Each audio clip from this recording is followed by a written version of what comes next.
C'est parti pour cette rencontre entre Yerkarkeran-Lacro et Narbonne, deux équipes aux dynamiques opposées. Narbonne en confiance, Yerkarkeran-Lacro un peu dans le doute. On verra après 80 minutes qui ressortira vainqueur de cette bataille.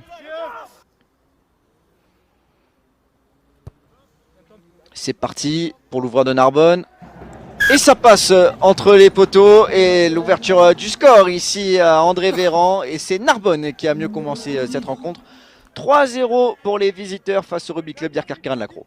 Et finalement, c'est un moindre mal. Hein. Narbonne qui va éventuellement s'en sortir avec seulement 3 points. Lucky Monroe, c'est parti. Pas de souci pour Lucky Monroe. Hier qui égalise 7 minutes de jeu. On se rend coup pour coup en ce début de rencontre. Et pour l'instant, les attaques prennent le pas sur les défenses. C'est parti pour l'ouvreur. Et ça passe entre les perches. Yerkarkeran-Lacro qui prend l'avantage dans cette partie. 6-3 après 12 minutes de jeu ici à André Véran. Et la belle réaction immédiate des Varois.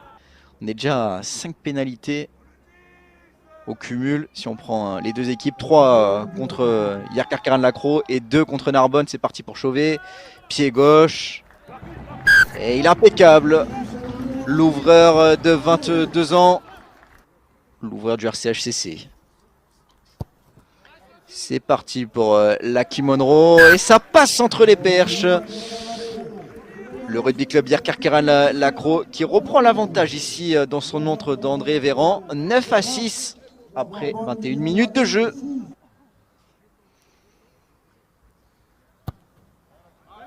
C'est parti pour Lucky Monroe et 12-6 pour le rugby club Yerkarkeran-Lacro face à Narbonne. 6 points d'avance pour les Varois. Il n'y a pas de vitesse, elle est mal partie cette action. Alors César Damiani décide de reprendre l'axe. Et Tabarro là au soutien. Ils avancent quand même, ils gagnent leur duel les Varois. Et Lucky Monroe pour un premier drop peut-être. Ça passe pour Lucky Monroe, superbe cette action, plein de pragmatisme, d'efficacité des Varois. Et le premier break dans cette partie. Et le Racing qui insiste, là il est bien parti, ce molle porté. Il se désaxe là, il va sur la droite. Et c'est de Narbonne. Et je suis pas sûr qu'il est pas en avant, honnêtement. Reculez, reculez. Oh, j'aimerais bien revoir cette action au ralenti si c'est possible. Monsieur Lac va parler avec son arbitre de touche. Moi je vois derrière en avant, mais après est-ce que toi tu vois le toucher à terre en avant ou avant l'en avant ou pas? Moi je vois d'abord toucher à terre, après le ballon qui dégueule. Okay, c'est bon. Ok, essai. Essai. Oh, l'essai il va être discuté cet essai parce que. Le ballon est aplati, ensuite il s'en va. Je suis pas sûr que cet essai soit valable. J'aurais bien voulu le revoir au ralenti si c'est possible pour nos équipes techniques. Le molle était parfait par contre, ce molle de Narbonne. Savoir au niveau des arrêts de la première mi-temps, est-ce que vous avez le décompte? J'ai une minute. Et le ballon là qui est bien dans les mains. Numéro 3 de Narbonne qui est allé au sol. Clairement, il y avait un en avant. Hein. À la 71e.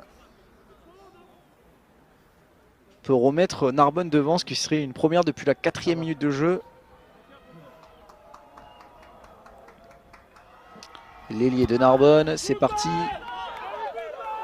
Ça passe entre les perches. Et voici Narbonne qui prend l'avantage ici à André Véran grâce à la botte de Tom Omer. Narbonne qui mène d'un point, 16-15. Le club Yerkarkeran-Lacro, mais le ballon est sorti là par Closade. Closade qui déplace le ballon. C'est gagné là. C'est gagné pour Narbonne. Le ballon qui est envoyé en touche par Thibaut Samporo. Et la première victoire à l'extérieur du Racing Club Narbonnais. Il se congratule. La victoire de Narbonne d'un petit point, 16-15 grâce à une pénalité à la 71e minute de jeu de Homer. Et le Yerkarkeran-Lacro qui va devoir se satisfaire d'un point de bonus défensif dans cette 12e journée.